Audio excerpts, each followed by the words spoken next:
Hey, what is up guys, MKBHD here, and it's getting to be that time of year again when tech picks up again, when we start to move a little bit faster. Now, I'm sure a lot of you guys realize that after CES in January, there's a little bit of a lull where we're all kind of recovering from that.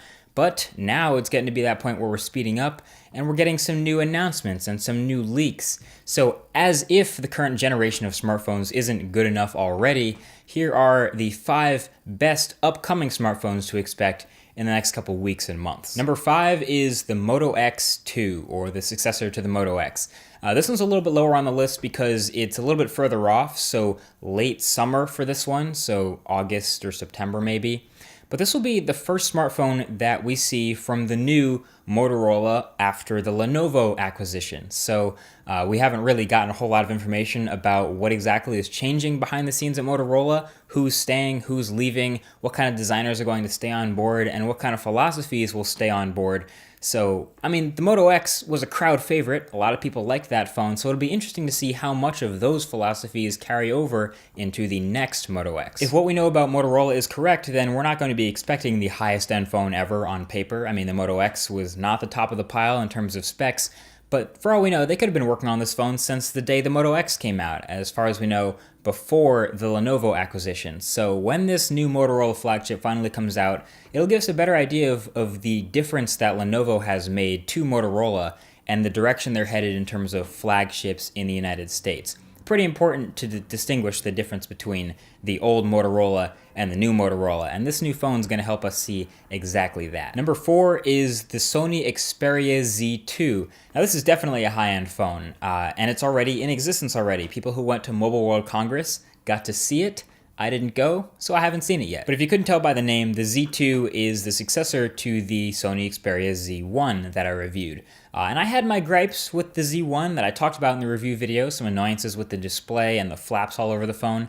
And the Xperia Z2 is still IP58 certified, which means it's still dust-proof and water-resistant. But it does have some new improvements to the display and the build, the design, the battery, and the specs, of course. So there's a lot of improvements behind the scenes to make this a worthy successor to the Z1. There are also some camera software improvements, so it has the same 20 megapixel sensor as the Z1, but it joins the ranks now of smartphones to shoot 4K video. So the Z2 is shaping up to be Sony's major flagship competitor for 2014, and that'll be out on April 1st. Number 3 is the Samsung Galaxy S5. A lot of people were expecting a lot from this phone, and it's almost impossible to live up to the hype. We see this with basically the iPhone and the Samsung Galaxy S line. But don't get me wrong, this is still a very high-end phone. So it still has a 2.5 gigahertz quad-core processor, 2 gigs of RAM, the latest version of Android, a 5.1-inch 1080p display. It's the whole works. But I actually did get to spend time with this phone. So if you want to check out my full impressions video of it, boom, you can click there, or the first link below the like button.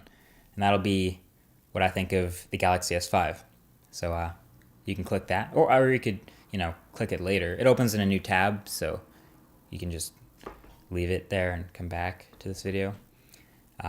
Yeah, so that phone comes out on April 11th. So number 2 is the all-new HTC One, or the M8, as we're still calling it. It's the successor to the M7, or the current HTC One, which I'm actually using as my daily driver recently and liking a lot.